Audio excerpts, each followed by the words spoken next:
안녕하세요. 니체 짜라투트라는 이렇게 말했다. 58번째 영상입니다. 지난 시간에 우리가 일부 3장의 배후 세계론자들에 대하여 지금 보고 있고 계속 깊이 같이 공부를 하고 있는데 4장에 나오는 신체를 경멸하는 자들의 이 내용과 합쳐가지고 니체의 사상의 핵심이 여기에 담겨져 있기 때문에 우리가 같이 읽어보고 깊이 다시 계속 해볼 만한 가치가 있다고 하는 거죠.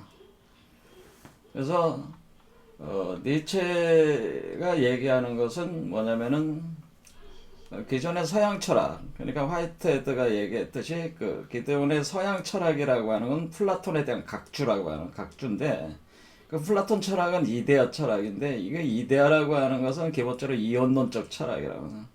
그래서 이데아라고 하는 것은 완전한 세계, 기하학적 도형과 같은 세계인데, 그 세계가 이 세계로 이제는 모사가 되는 거죠. 투영이 돼가지고 마치 거울에 투영을 하듯이 이렇게 투영이 된다고 하는 거죠. 샘물에 이렇게 투영이 되듯이 투영이 돼가지고 세계를 형성했는데 그 투영이 불완전하게 됐다고 하는 거죠. 그래서 우리가 사는 그 현실 세계는 고통으로 가득 차 있는 무지 속에 빠져 있는 그런 거짓 망상, 환영의 세계가 돼버렸다고 하는 거죠. 그래서 이와 같이 이데아 세계와 그것의 모사품으로서의 창조된 이 세계는 이게 두 개로 구분을 하면서 그 이데아 세계를 이 두 개의 세계에서 하나 더 높이 보는 거죠. 그래서 사실은 서양 철학은 이런 플라톤적인 사유를 계속 세련되게 이렇게 발전을 시키고 가공을 하는 거죠. 그래서 니체가 살던 시대에 바로 전에 독일에서 활동했던 위대한 철학자들이 있는데, 서양 철학사에서 위대한 철학자들, 그리고 우리 한국에서도 서양 철학사 공부하시는 분들이 이런 사람들한테 많이 빠져 있죠. 근데 여기서 이제는 독일 관념론자들, 형이상학적 관념론자들이 등장을 하게 되는데, 피테, 살링, 헤겔 같은 사람. 쇼펜하우어는 좀 특이하게 인도 힌두교의 육파 철학 중에서 베단타 철학에 많이 심취해 있어가지고, 그래서 브라만과 아트만의 개념을 가지고 이 의지와 표상으로서 세계에 대한 논리를 구축을 했지만은, 그것도 사실 잘 보면은 이 플라톤의 이원론적 사고와 별반 그렇게 크게 틀리지 않은 거예요. 단지 힌두교의 베단타 철학을 활용했을 뿐이죠. 그냥 기본적으로 사유 체계가 같아요. 소페너나 피테나 셀링, 헤겔이. 그래서 지난 시간에 우리가 헤겔이 가장 유명하고 또 우리 한국에도 영향력에 굉장히 크게 끼친 사람인데, 그 영향력을 끼치게 된 이유가 우리가 이제 학생 운동하던 사람들이 마르크스의 기초를 해가지고 세계를 해석을 해서 우리 자신을 이해를 하고, 그리고 우리가 군사정권, 독재정권에 어떻게 대항할 것인가에 그것이 마르크시즘으로부터 이렇게 나왔는데, 그러니까 마르크스가 전개한 유물변증법이라고 하는 유물변증법이에요. 유물변증법이라는 이 유물변증법 사유 체계가 원래 사실은 헤겔로부터 영향을 받아서 이렇게 형성을 한 거기 때문에, 그 이론 체계를 또 만든 거기 때문에, 그래서 이제 헤겔의 변증법이 굉장히 유명하게 된 거고, 이게 헤겔이 쓴 정신 현상학, 여기에 이제는 많이 공부를 하게 되는 거죠. 그래서 헤겔의 정신 현상학을 통해서 헤겔이 이걸 이제 어떻게 얘기를 하는 거냐면은, 결국 우리는 이제는 두 개의 세계가 있는데, 하나는 이데아 세계, 하나는 이데아가 투영된 불완전한 환영의 세계로서 현실 세계, 두 개의 세계가 있는 거죠. 그것을 우리 동양적 개념으로는 하늘의 세계가 있고 땅의 세계가 있다는 거지. 두 개의 세계로 이렇게 우리가 간단하게 이해를 하려면 이렇게 이해하면 된다는 거죠. 이제 하늘의 세계는 우리가 이데아 세계라는, 그렇죠. 땅의 세계는 이것은 그 물질적 세계라는 거죠. 물질적. 그걸 우리가 이제 자연세계라고, 자연이라고 했습니다. 그런데 이것은 물질과 생명 세계죠. 물질과 생명. 그래서 하늘은 위에 있으니까 땅은 아래에 있으니까 뭐 하늘에서 땅으로 투영을 했다라고 하면서, 그러면서 그 이데아 세계는 그 신의 세계니까 신의 세계를 신이라고 하지 않고 절대정신이다라고 표현을 했다고. 근데 이것을 셀링 같은 사람은 완전한 영 이렇게 표현하는. 그리고 이 쇼펜하우어에서 베단타 철학에서는 이걸 브라마라고 하는 거죠. 그래서 이렇게 이것을 정으로 해놓고 이 세계가 투영이 되면은 180도 대칭 구조로 투영이 된다고 제가 말씀. 180도 대칭 구조로 투영이 될 때 우리가 불완전한 세계가 나왔다고 하는 것은 완전한 180도 대칭이란 얘기가 아닌 게 되는 거죠. 내용적으로. 그러니까 사실은 거기에 비대칭 요소가 끼어 있었다고 하는 거죠. 일부 비대칭 요소가 개입이 되면서 사실은 불완전한 세계, 완전한 모사가 아니라 불완전한 모사가 돼버렸다. 그것이 우리가 그 물리학적으로는 비대칭 요소가 발생을 했다고 이렇게 표현을 하는 겁니다. 이렇게 될 때에 그것이 불완전한 세계가 구성이 돼가지고 우리가 현실의 그 자연, 물질, 생명의 세계, 그러니까 땅의 세계로 이제 구성이 된다고 하는 거죠. 자, 그래서 이 하늘의 세계는 땅의 세계로 이렇게 180도 대칭이 됐다는 것은 자기의 그 대칭 구조니까 자기 모순이 자연스럽다는 거죠. 자기 모순이 일어나고 이렇게 투영이 될 때 그것은 결국 하늘이 자기를 상실하면서 마치 나르시스가 물속으로 자기 몸을 던지듯이 자기를 상실하면서 자기를 소외시키면서 자기 모순을 일으키면서 자기 기억 상실하면서 현상계로 뛰어드는 거니까 그건 타락이다라고 하는 거죠. 우리가 에덴 동산에서 추방당해가지고 타락했다라는 표현이 그 철학적으로 이렇게 설명을 한다고 하는 거예요. 그러면은 우리가 그럼 현상세계가 나왔잖아요. 그럼 현상세계는 그 자연, 물질, 생명의 세계란 말이에요. 이게 대지의 세계죠. 대지, 땅의 세계. 자, 그러니까 절대정신이 사실은 살아있는 절대정신이 사실 죽는 거와 같은 현상이에요. 자기를 던져, 자기 상실하니까 땅속으로 들어간다는 것은 죽음으로 자신을 던진다고 하는, 죽음의 세계로 던졌다. 그러니까 빛이 어둠 속으로 자기를 던졌다고 하는 거죠. 던졌다고 했을 때에 그것은 절대정신은 그 어둠 속에 갇히게 되는데 그것이 바로 잠자는 절대정신이다. 이렇게 표현한다는 거죠. 그래서 이렇게 하고 나서 그러면 정에 대한 반이 생기게 된 거죠. 정반. 그래서 정반이 생긴 뒤에 다시 이 절대정신이 잠자고 있다가 깨어난다는 거죠. 깨어나가지고 다시 자기 회복 운동을 한다는 거예요. 자기 기억을 회복하는 운동. 그러니까 모순을 해결해 나가는 운동. 이거는 이제 복락하는 운동이죠. 복락. 그러니까 어떤 에덴 동산으로 복귀하는 복락 운동이죠. 이것은 뭐예요? 자기 회귀, 다시 자기 자신의 모습으로 돌아간다는 거죠. 자기 상실을 했는데 자기로 돌아가니까 이걸 회귀 운동이다라고 하는. 이것은 자기 실현이다라고 하는, 자기 실제적인 모습을 다시 드러내는 것이다. 그러면 여기서 180도 돌아가지고 또 다시 180도 돌아가는 거죠. 그러니까 밑으로 떨어졌다가 어떻게 되나요? 이렇게 됐다가 요게 다시 이렇게 된 상태에서 다시 또 한 바퀴 또 도는 거죠. 이렇게 180도 돌면은 어떻게 돼? 이 모습 자체가 그대로 복제가 돼가지고 똑같은 모습으로 이게 나온다고 하는 거죠. 요게 이렇게 할 때 우리는 지금 해결 철학에는 사실 요게 없는 거예요. 자, 이거죠. 이게 돼가지고 여기로 와가지고 이렇게 뒤집어졌어. 180도 돌아갔어. 그렇죠? 돌아가지고 다시 어떻게 되냐? 뒤집어진 뒤에 다시 여기로 올라가면은 다시 또 뒤집어져. 180도. 그렇죠? 이렇게 되니까 자기 모습으로 돌아온 거지. 자, 우리는 니체의 사상하고 이렇게 비교해 봤을 때 위버맨시라는 개념은 없다는 것은 알 수가 있어요. 그렇죠. 단지 자기가 180도 돌아서 다시 또 180도 돌아가서 이걸 또 다시 정으로 하고 반으로 해서 돌아온다고 하는 거죠. 이렇게 할 때 우리가 지금 내려가고 올라가는 것은 180도 대칭 관계고, 또 이렇게 올라갈 때에 우리는 이렇게 올라갈 때 어떤 현상이 일어나냐면은 이 하강 운동과 상승 운동 간의 두 운동. 그러니까 여기서 이렇게 파란 뱀으로 표현되는 게 사실 이걸 얘기하는 거예요. 그 다음에 여기 빨간 뱀으로 표현한 게 사실 요걸 얘기하는 거예요. 이게 두 개가 합해지는데 여러분이 보듯이 좌우도 어때? 대칭 관계잖아요. 그렇죠? 그러니까 지금 상하만 대칭되는 게 아니라 좌우까지 대칭되니까 그래서 제가 180도 대칭이라고 하는 거죠. 그러니까 우리가 상하 대칭만 하면은 90도 대칭이는 거예요. 90도. 그리고 좌우 90도. 그러니까 좌우 90도, 상하 90도. 그래서 이걸 합하면 180도가 된다고 하는 거예요. 그래서 180도 대칭이라고 제가 얘기를 하는 겁니다. 이렇게 그러니까 좌우와 상하가 다시 이렇게 대칭되면서 이 정반합 운동이 일어난다는 거예요.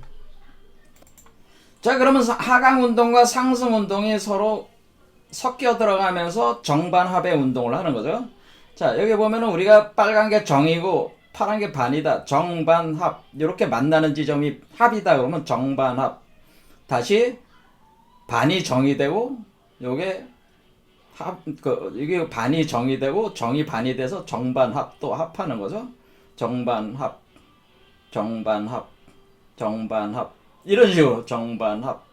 이런 식으로 가는 거죠. 이런 식으로 정반합의 운동이 있다고 하는 거죠. 이거를 이제는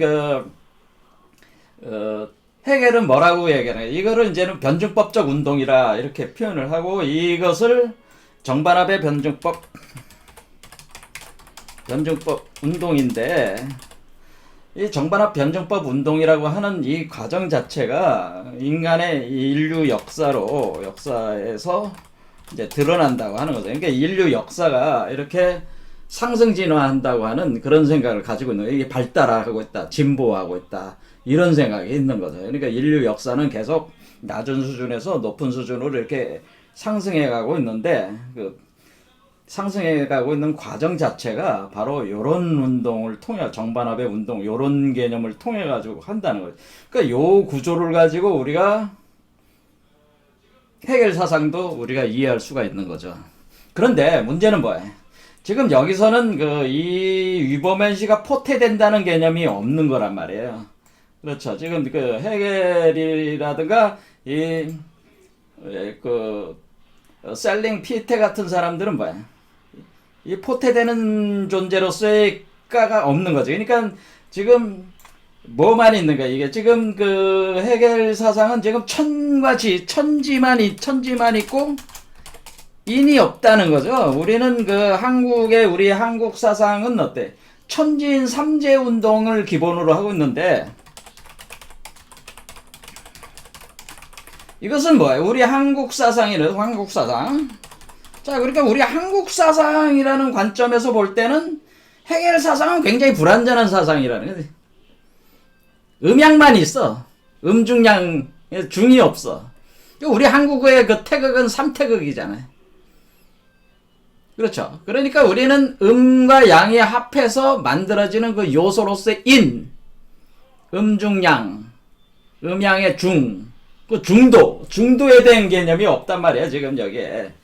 그래서 헤겔 사상은 천지만 있고 인이 없다고 하는 것은 이원론만 있지, 그것이 합이라고는 얘기하지만, 합이라고 하는 것을 인간의 역사라고 얘기는 하지만은, 인간의 역사에 대해서 그것이 인간 자체 안에서 새로운 존재가 포태가 돼서 이렇게 상승한다는 개념 자체가 아예 없다 보니까 뭐야.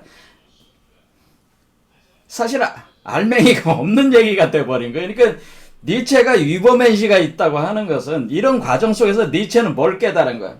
이 과정에 위버맨시가 다 포태가 된다고 하는 거를 알아낸 거죠. 알아냈고 이 위버맨시가 정반합으로서의, 그러니까 뭘 이해를 한 거냐면은 정반합의 합으로서 위버맨시가 포태돼서 포태 양생하고 있다는 거죠. 우리 몸 안에서 포태 양생하면서 성장하고 있다고 하는 그 사유 체계를 발전을 시킨 거죠. 지금 니체가 그래서 굉장히 뛰어난 사람이에요. 그러니까 지금 헤겔이나 이런 사람들은 지금 뭐냐면은 이 위버맨시라는 개념이 없이 천지, 음양, 이온론만 있는 거지. 이온론에서 정반합이라고 하는 표면적인 운동 과정만 있을 뿐이지 이 이버맨시의 포테에 대한 개념이 없다는, 수태하고 분만한다는 개념이 없다고 하는 겁니다. 인간 안에서의. 자, 그럴 때 우리가 여기서 지금 헤겔의 사유책을 봤지만은 역시 이 사람은 뭐야? 절대정신과 자연이라고 하는 하늘과 땅의 요소 중에 하늘을 우월하게 보는 거죠, 여전히.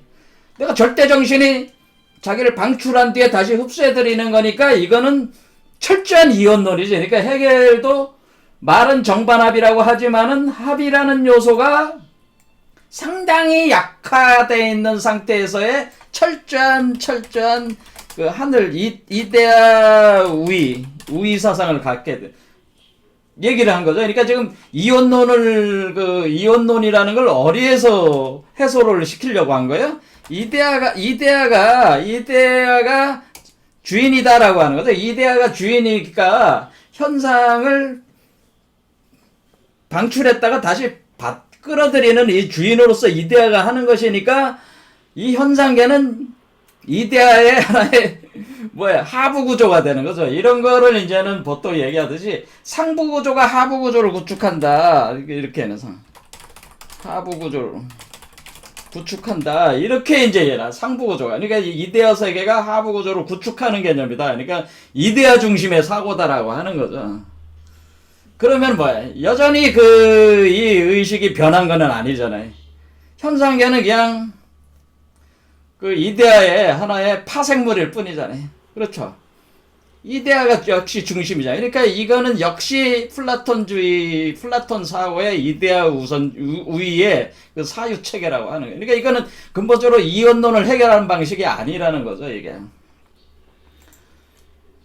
자, 그래서 알 수 있죠. 그러니까 이게 정반합 얘기를 했지만은 그것을 정확하게 파악을 해가지고 그것을 합으로서의 어떤 그런 중도의 길을 파악을 못했다고 하는 겁니다. 그러니까 이게 합으로서 중도의 길이라고 하는 게 있는데 이 합으로서 이 중도의 길을 정확하게 파악을 해가지고 맨실 수태분만이라는 이 메커니즘을 파악을 못한 거죠. 파악 못한 거야.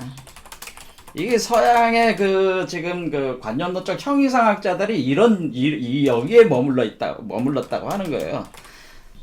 자, 그래서 여기서 정확하게 이제는 그 니체하고 제가 생각하는 거하고 그 독일 형이상학 관념론자들의 생각이 큰 차이가 나는 게 이런 부분들이죠.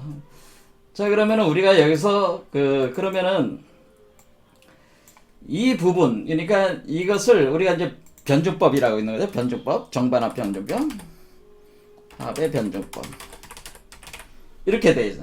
자, 이것을 가지고 이제는 뭐라고 하는 거냐. 자, 이거는 그러면 헤겔이 이와 같이 이런 사고 체계를 이렇게 관념적 형이상학을 얘기를 하고 이것을 굉장히 하면은 엄청난 세련된 어떤 사실 광활한 체계죠. 광활한 체계. 이런 사유 체계는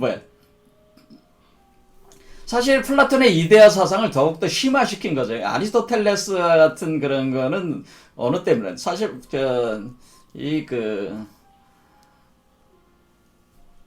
뉴턴 역학이 나왔을 때 아리스토텔레스의 기반을 둔 자연에 대한 사유 체계가 무너졌잖아요. 그러니까 그러니까 뉴턴 이후에 칸트가 기본적으로 틀을 잡아놓은 걸 토대로 해서 이걸 전개를 또 했기 때문에 사실은 이 인간의 머리로서 구상할 수 있는 그 최대의 사유를 여기다가 투입을 해가지고 아주 광호할 만한, 놀랄 만한 논리를 만들어낸 거는 제가 오늘 아주 간단하게 얘기를 했지만은 헤겔 철학을 제대로 이해할 수 있는 사람도 사실 별로 없어요. 왜냐면은 너무 복잡해. 사실은 간단한 얘기거든.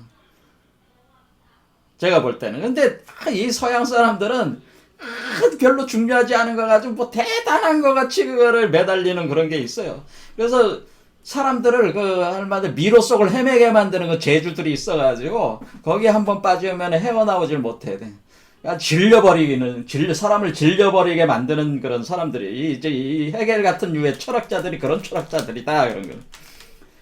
어쨌든 논리는 너무나 간단하다고 하는 거죠. 야, 이거 하나 이해한 거야. 그거를 나름대로 이걸 가지고 정반합의 이 논리를 자기 이렇게 하고 이걸 어떻게 해서 인간의 역사에다가 적용을 해가지고 이걸 표현해. 나폴레옹이 딱 등장하니까 와, 위대한 시대 절대 정신의 현실적 구현체다라고 이렇게 얘기를 해요. 그러니까 이게 나폴레옹이 하는 그 모습을 보고 그 역사 속에서 절대 정신이 현현을 보는 거죠. 절대 정신이 현현된 것이다. 이런 식으로 이해를 한다는 역사에다가 이렇게 적용을 해서 이해하는 방식을 취한다고 하는 겁니다.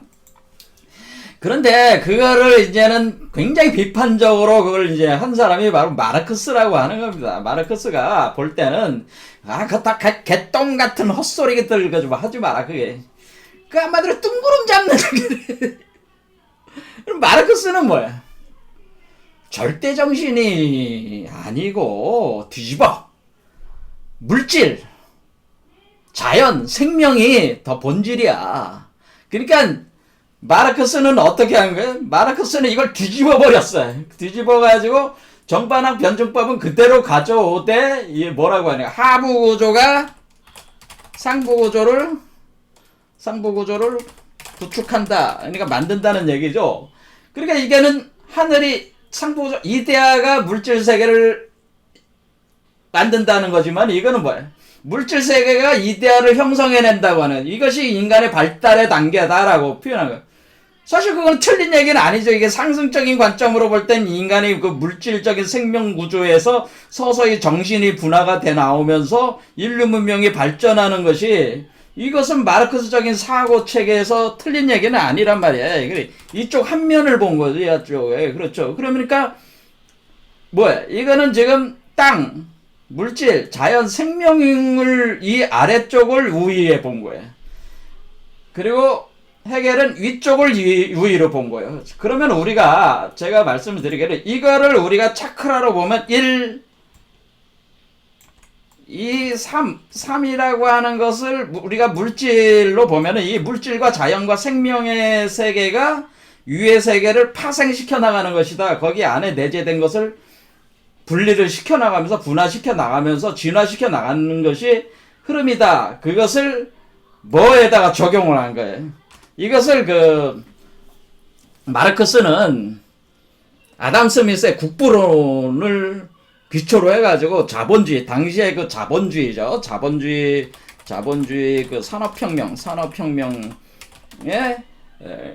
분석 틀로 이것을 쓴 거죠. 산업혁명에 대한 분석 틀로 이걸 써가지고 뭐를 이제 밝혀낸 거예요. 여기서 자기가 자본주의 붕괴론이다.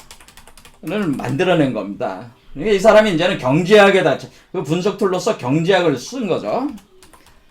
그러니까 우리가 그 아담 스미스의 국부론의 그 경제학의 이론에 따르자면은 결국에 이 자본주의라고 하는 것은 우리가 가진 자, 생산수단을 소유한 자본가와 무산자, 플로레타리아죠. 그 부르주아 플로레타리아, 그러니까 무산자, 노동을 제공을 해서 먹고 살아야만 되는 그런 우리가 어떤 생산물을 만들 때에 그 생산수단과 자본을 소유하게 되는 부르주아와 노동을 제공하면서 그 대가로 먹고 사는 이 두 세력이 있다는, 이게 두 세력이 모순적 관계라고 하는 거죠. 자본가에 대한, 그러니까 유산자에 대한 무산자, 이런 개념들이 결국 이 물건이 시장에 나가서 수요 공급의 법칙에 따라가지고 이렇게 전개돼 나갈 때에 자본가들끼리의 어떤 그런 시장에서의 그 경쟁 관계가 있는데, 그 경쟁 관계에서 결국 같은 제품이라면은 가격이 낮은 것이 더 많이 우위를 점할 거 아니에요. 그럴 때 우리가 그 노동이라고 거기 투입된 노동에 대한 가격을 점점 왜냐면 노동을 제공할 사람들은 많으니까 해가지고 무산자들은 점점 더 못 살게 된다는 거. 그리고 유산자들끼리도 계속 투쟁을 해서 센 놈만 계속 살아남고 유산자들도 탈락하는 놈들은 계속 있죠. 플로레타리아로 떨어져 나간다고 하는. 그래서 막 양극화가 된다는 거죠. 이 양극화를 파악을 한 거예요. 양극화. 오늘날 이제 양극화 현상을 이 논리적으로 파악을 해가지고 결국 가다 못하면은 뭐가 일어나냐면 프롤레타리아 혁명이 일어나게 돼서 뒤집어진다라는. 자, 이것도 상당히 보면 단순한 이론이야. 단순한 이론인데, 당시에 그 마르크스가 그 파악했던 그 노동이라는 개념 자체가 원래 그 농업사회에서의 그 단위 명적당 그 생산되는 생산량이 규정된, 그러니까 일종의 수학 체감의 법칙이 그 적용이 되는 노동 형태, 그리고 우리가 2차 산업시대에 그 공업 그 기계에 들어가가지고 사람들이 일할 거 아니에요. 뭐 오늘 내가 1시간이면 뭐 차 한 대가 나온다. 뭐 이런 식의 어떤 구체적인 수치화되는 그게 있는 거잖아요. 그게 다 수학체감의 법칙에 적용되는 노동의 형태를 가지고 이거를 분석을 한 거예요. 제가 볼 때는. 그래서 거기에서 제가 문제를 많이 느끼게 된 겁니다. 제가 마르크스 이제 공부를 할 때는 그런 생각을 했단 말이에요. 그러니까 이와 같이 그 어쨌든 간에 마르크스는 지금 이런 거를 그 해겔의 그 이 정반합의 이 어떤 그 관념적 형이상학적 어떤 논리를 뒤집어 가지고 이 아래쪽 물질 세계 경제 현실이 더 본질적이다 라고 하는 것을 가지고 이걸 뒤집어 가지고 결국 이 소외론도 결국 뭐야? 인간이 자신의 노동으로 만든 물건이 자신을 오히려 공격하는, 그러니까 자신을 소외시키는 그런 개념으로 새롭게 파악을 한 거예요. 이런 것들이. 그러니까 이거는 어떻게 보면은 어떻게 되는가? 이거는 정반을 볼 땐 절대 정신이 자기 소외지만은 이 상승 과정은 자연에 대한 자기 소외란 말이야. 이게 이제 바뀌는 거지. 그러니까 여기가 이 물질의 입장으로 볼 때는 이 과정이 소외 과정이고 이 과정이 뭐야? 자기 실현 과정이야. 달라지는 거죠. 바뀌는 거죠. 그렇죠. 자, 이 과정이 물질 입장으로 볼 땐 이 과정이 하강의 과정이 자기 실현이야. 이 과정은 자기 상실이야. 그렇죠. 그러니까 땅의 입장으로 볼 땐 반대라 이게 이것도. 그러니까 하늘의 입장에선 이것이 자기 소외지만은 땅의 입장으로 볼 때 이게 자기 소외라는 거야. 그러니까 하늘과 땅이 완전히 반대라는 거죠. 이게 반대적인 입장이 돼버린다는. 그러니까 지금 해겔이나 그 마르크스는 기본적으로 그 이원론에 기초를 해가지고 하늘, 이데아를 위주로 이론을 구성하느냐, 아니면은 물질을 위주로 구성을 하느냐의 그 차이일 뿐이라고 하는 거죠. 그러나 기본적인 이원론적 구조는 달라지지 않는 거죠. 그렇죠. 그러니까 물질 우선주의냐, 이데아 정신 우선주의냐, 물질 우선주의, 그 차이뿐이야. 그러니까 정신이 소외되는 건 물질이 자기 실현이고, 물질이 소외되는 건 정신이 자기 실현이란 말이에요. 이게 서로 다르다. 결국에는 이 그 해겔의 그 사상과 마르크스 사상은 다른 것 같지만 사실 같은 얘기를 하고 있는 거지. 요소만 달라질 뿐이야. 그래서 뭐만 틀린 거냐면은 상부 구조가 하부 구조를 구축한 거를 상하부 구조만 바꿔놓으면은 그게 마르크스주의가 되는 거예요. 세 번째는 양적 축적의 질적 변환이라는 이런 이론. 그러니까 여기서 어떤 그 충분한 어떤 과정이 축적이 되면은 한마디로 점프해 간다는 거. 양적 축적돼서 점프하고, 양적 축적돼서 점프하고. 그게 똑같은 얘기야. 그러니까 여기서 그러니까 해겔이나 이제 마르크스 우리가 그 공부를 할 때 정반합의 변증법이고 하부 구조가 상부 구조를 구축한다. 양적 축적이 질적 변환이라는 보통 이 3대 법칙이라고 얘기하는데 이거를 해겔로 보면은 상부 구조가 하부 구조를 구축한다로 이렇게 바꿔놔 버리면은 이게 곧 해겔의 철학이고 마르크스 철학. 요 두 개만 바꾸면 된다네. 상부 구조, 하부 구조만. 이게 그러니까 결국에는 이게 그러니까 해겔이나 마르크스나 결국은 뭐야? 이원론을 벗어나지 못한 것이고 여전히 그 이데아 우선이냐. 그러니까 지금 마르크스가 나온 이유는 왜 나온 거예요? 한마디로 그 반발한 거죠. 그러니까 이게 일종의 독일 관념전에 뚱그름 잡는 놈들이다. 저놈들은 지금 우리가 그 당시의 산업혁명 시대의 그 노동자의 현실이 얼마나 고통스럽고 힘든 그때 당시에 노동자들은 더 힘들었잖아요. 상황 자체가. 그러니까 그런 노동운동을 해야 되는데 그거에 대한 그 이론 체계를 구축하려면은 이걸 뒤집어 엎어버려야 되는 거죠. 그렇죠. 뭐 있는 놈들에 대한 논리가 헤겔의 이런 사상이라면 없는 놈들의 논리가 마르크스 사상인 그 차이라는 거지, 이게 그냥. 하지만 그건 그냥 이 존재하는 그 인간에 대한 그거를 전제로 하고 만들어진 논리라고 하는 거죠. 자, 그런데 니체는 그 논리가 이 헤겔의 논리도 아니고 마르크스의 논리도 아니고, 그러니까 여기 정반합에 있어서 정반합의 가정을 정확하게 파악을 해가지고 인간의 안에서 이버맨시가 수태분만되는 그런 현상으로서 완전히 파악을 해 한 거는 유일하게 니체라고 하는 거예요. 여태까지 지금 서양 철학사에서 유일하게 이걸 깨달은 사람이 니체 한 사람이라는 거예요, 제 얘기가. 그러니까 이 엄청난 사람이라는 거죠, 이 사람이 지금. 자, 그래서 우리가 마르크스는 1, 2, 3번 차크라를 여기를 이제 중심으로 보는 사람이고, 여기가 이제 물질 생명, 땅의 세계를 위주로 보는 이원론이고, 이 헤겔 사고는 4, 5, 6번을 우리가 이 차크라에서 위주로 보는 사유 체계다라고 하는 거예요. 그러나 이 두 개의 사유 체계다 다 인간이라고 하는 이 원안에 들어와 있는 인간이라는 틀 자체의 범주를 벗어나지 못하는 사유체계라.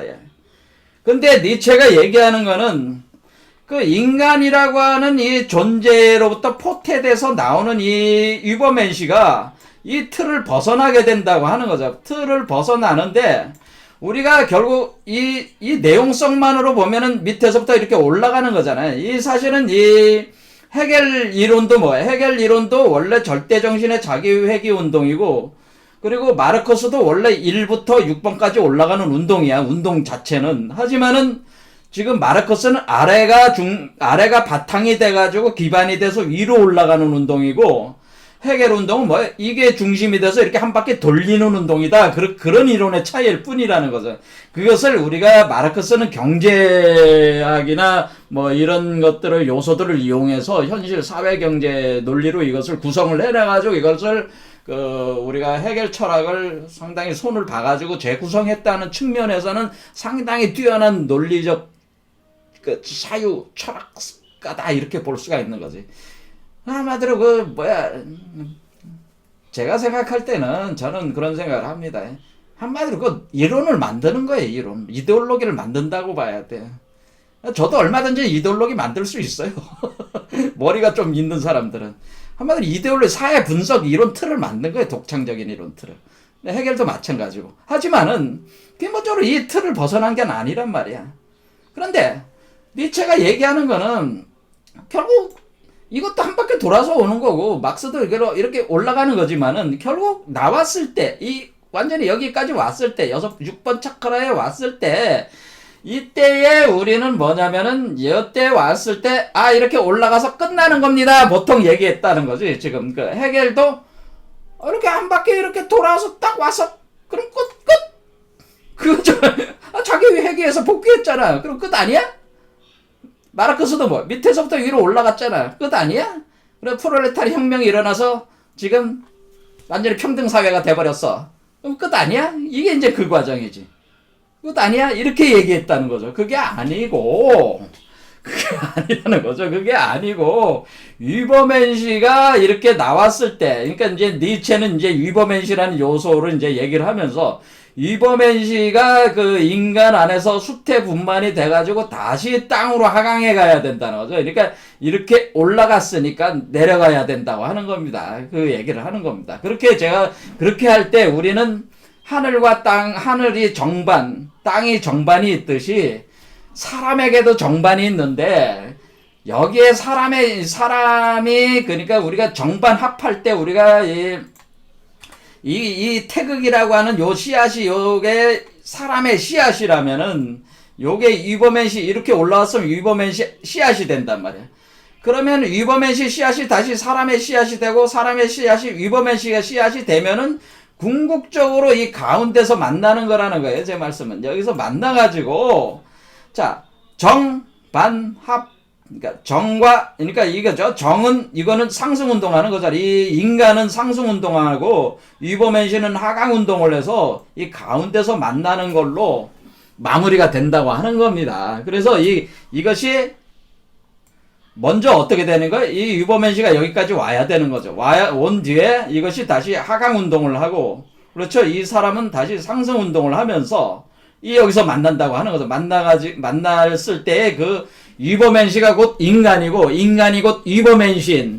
그럴 때 이때의 상태에서는 이 정도가 단계까지 올라왔을 때 위버맨시는 어떻게 되는 거냐면은, 원래 이 세계라고 하는 것은, 원래 이 세계는, 인간 세계로 이렇게 물질화된 세계로 파생이 될 때 불완전한 세계가 되면서 우리가 어떤 고통받는 세계가 우리가 지금 현실적으로 우리가 살고 있는 건 분명한 사실이잖아요. 그렇죠? 그런데 위버맨시의 세계는 상당 아정하는 세계란 말이에요. 이 세계, 여기까지 올라간 사는 새로운 세계란 말이에요. 그러면 이 세계는 다시 어떻게 이쪽으로 들어가면은, 이쪽으로 하강을 하게 되면은 자신의 상당 아정하는 세계를 현실의 욕망과 고통에 시달리는 이 세계를 욕망과 고통을 벗어나게 하는 세계로 전환시키는 작업이라고 하는 거죠. 그러니까 여기서 위버맨시가 이렇게 올라가서 다시 내려갈 때는 이거는 기존의 욕망과 고통에 사로잡힌 이 세계를 정화시키는 과정이다. 그러니까 이것을 보통 우리가 세상에서 얘기할 때 보살랭이라고 하는 겁니다. 보살랭. 그러니까 우리가 절대정신으로 들어가서 끝나는 게 아니고 절대정신이 다시 하강을 해서 이 땅에서 구현이 돼 나간다. 그래서 우리가 그것을 천국이다 라고 할 때 우리가 천국이라고 할 때 우리가 천국이라고 얘기하지 않고 지상천국이라고 얘기하잖아요. 지상천국. 그랬을 때 우리는 천국이 목표가 아니고 지상천국이 목표고, 이해가 되시죠? 그 다음에 극락이 목표가 아니고 극락정토가 목표다라고 하는 겁니다. 이 운동 자체가. 그러니까 천국은 그냥 하늘로 가서 끝나버리는 거고, 그거는 헤겔류의 사고고, 또 막스도 마찬가지로 가서 끝나버리는 그런 것이다라는. 그게 아니고 다시 이 고통받는 이 세계를 다시 변화시키기 위해서 들어와서 천국을 이 지상에 구현을 한다는 거죠. 그러니까 지상 천국이 돼야 되고, 그냥 극락으로서 끝나는 게 아니고 극락 정토, 다시 땅으로 와서 다시 이 세상을, 정의라는 건 고통이 없는, 번뇌가 없는, 그렇죠? 청정한, 깨끗한 땅으로 우리가 구현을 해야 된다. 그런 거라는 얘기죠. 그러니까 우리가 여기서 이제는 니체가 깨달은 바는 뭐야? 지금 헤겔이나 막스나 결국에는 우리가 천지라는 두 개의 요소, 이데아와 자연세계 두 개의 요소만 가지고 정반 합이라고 하지만 합의 실상을 정확하게 파악을 한 철학들은 못 된다. 결국에는 그 합이라고 하는 것은 인간 안에서 위버맨시가 포태가 되고, 그러니까 뭐예요? 이 상승 과정은 뭐냐면은 인간 안에 위버맨시를 포태하는 과정이고, 이 상승 과정은, 하강 과정은 위버맨시 안에 인간을 포태하는.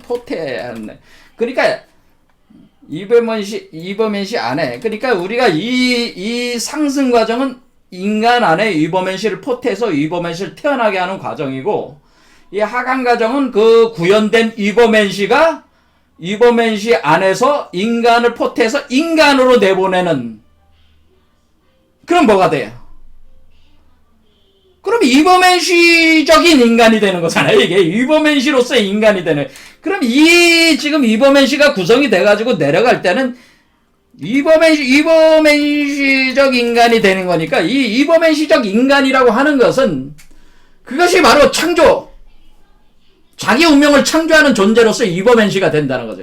그러면 우리가 이전의 인간과 지금, 그러니까 위버맨시를 포태하고 있는 이 인간과 포태돼서 나온 위버맨시가 다시 인간을 포태해서 태어난 그 인간, 요 인간은 우리 지금 현실 사회에 살고 있는 우리 자신이고, 요 태어난 인간은 뭐예요? 우리가 이버맨시가 돼가지고 다시 인간으로 우리를 전환을 시켜가지고 우리가 스스로 우리가 운명을 창조해 나가면서 내 자신의 모습을 이 세계에 형상화를 시킨다는 거죠. 이거는 그러니까 요 인간은 뭐예요? 노예적 인간이고 이 인간은 이버맨시로서 인간은 창조적 인간으로서 들어온다고 하는 거죠. 그러니까 분명히 인간의 차이가 있는 거죠. 그렇죠? 이 점을 정확하게 알아야지 이 책을 이해할 수가 있다고 하는 겁니다. 그러면은 위버맨시를 포태하는 인간도 육체를 가지고 있는 것이고 육체 안에 포태를 하는 거 아니에요. 그 다음에 이버맨시가 육체가 돼서 그 육체가 된 이버맨시가 다시 또 새로운 육체로서의 창조되는 인간도 이것도 육체가 있는 거 아니겠어요? 그걸 이제 신체라고 하는 거죠. 신체. 이것도 신체가 있고 이것도 신체가 있으니까. 그런데 이 신체와 이 신체는 두 신체는 사실은 같은 세계에 있지만은 다른 신체라고 하는 겁니다. 제 말씀은. 여기서 이제는 신체를 경멸하는 자들에 대하여 이렇게 얘기할 때에 이 신체라는 개념을 여기 위버맨시를 구현을 한 뒤에 그 위버맨시로부터 수태가 돼서 변화돼서 다시 나온 그 인간, 그게 이제 짜라추트라 같은 존재죠. 지금 하강하고 있으니까. 그렇죠. 그 인간의 신체를 얘기할 때 이 신체를 고급의 신체라고 얘기하고, 이거 질병을 치료한 신체라고 하는, 질병을 치료한 신체다, 이렇게 표현을 했다고 하는 거예요. 이 신체를 가리켜서 제가 이 신체를 빈몸이라고 제가 얘기를 하는 겁니다. 그러니까 니체도 이것은 좀 더 고급한 신체이면서, 그리고 모든 질병을 치료한 신체가 돼서 나온다고 하는, 그것이 구현이 된다고 이제 설명을 합니다. 그럴 때 그것을 이 신체를 제가 빈몸이다라고 얘기를 하는 거죠. 자, 오늘은 이제 다 읽어보지 않았지만 이 기본적인 사고를 딱 틀을 잡아놓고 이제 이 책을 이제는 그 뒤부터 쭉 읽어 나가면은 금방 이해가 된단 말이에요. 이게 전제가 돼 이해가 안 된 상태에서 이거 나가면은 뭔 말을 하는지 모른단 말이에요. 그래서 그 니체 사상을 이해한 사람이 사실 거의 없다고 하는 것이 이런 부분들에 대해서 명확한 이해가 없다고 하는 거예요. 자, 그래서 우리는 위버맨시가 이제 인간이 위버맨시를 포태내오고, 태어난 위버맨시가 다시 인간을 포태해서 창조적 인간을 만들어서 이 세계로 들어온다고 하는 거예요. 그럴 때 그것은 보살의 모습이라고 하는 거예요. 그것이 바로 홍익인간이라고 하는 겁니다. 그럴 때 그 몸으로 들어와서 이 사람들과 같이 존재하면서 이 사람들을 변화시키는데, 그것이 이 세계를 지상천국으로 극락정토로 변화를 시키게 된다. 그러니까 결국에는 우리가 최종적인 우리가 도달하는 모습이라고 하는 것은 이 청정국토, 극락정토, 지상천국이지 천국이 아니란 말. 하늘이 아니고 땅도 아니고. 그러니까 뭐야? 이버맨시가 결국 도달하는 세계는 하늘도 아니고 땅도 아니면서 하늘이면서 동시에 땅인 거예요. 그래서 그거를 우리가 철학적으로 비비불이라고 얘기하는 거예요. 둘이 아니면서 둘이 아닌 것도 아니다라는 거예요. 이 얘기는 뭐냐? 하늘도 아니고 땅도 아니다. 이데아도 아니고 자연도 아니야. 땅도 아니다. 이건 뭐야? 이데아도 아니고 자연도 아니다. 이런 표현이에요. 동시에 하늘이면서 땅이다. 이런 얘기예요. 그러면 이거는 뭐예요? 동시에 이데아면서 자연이다. 이때 이 자연을 무의자연이라고 우리가 과거부터 얘기를 해온 무의자연의 본래 의미가 이 자연이라고 하는 거예요. 그러니까 우리는 지금 이 니체가 추구한 파악한 실체라고 하는 것은 하늘도 아니고 땅도 아니야. 그러니까 이원론이 아니란 말이야. 그러면서 하지만은 동시에 하늘이면서 땅으로 나가는 거야. 하늘이면서 땅이야, 동시에. 그러니까 이해하기 어렵지만은 바로 그와 같은 지점에 있는 그 상태, 그 상태에 존재하는 그 나를 가리켜서 자기라고 한 거예요. 자기. 그걸 자기라고 했다. 그것을 니체는 그것을 자기, 그것을 나, 그것이 나이며 나인데 그것은 자기다라고 하는 것. 자, 오늘 여기까지 요 기본 개념을 가지고 이제는 책을 읽어보면서 다음 시간부터 또 계속 보겠습니다. 이거가 이해가 돼야지 우리가 이걸 니체가 정확하게 이해가 된다는. 그래서 사실은 니체가 도달한 지점에 그거는 뭘 본 거냐면 니체는 청정법신, 불교적으로는 청정법신이라고 한 겁니다. 이걸 우리가 불교적으로는 청정법신인데 이걸 청정법신을 법신의 상태를 바로 니체는 이걸 신체자라고 한 겁니다. 이걸 신체자. 이것이 바로 본래 자기라고 한 겁니다. 본래 자기. 청정법신, 신체자, 본래 자기. 이것을 명확하게 모르면은 니체를 이해할 수가 없다. 그런 얘기입니다. 자, 오늘 여기까지 하겠습니다. 감사합니다.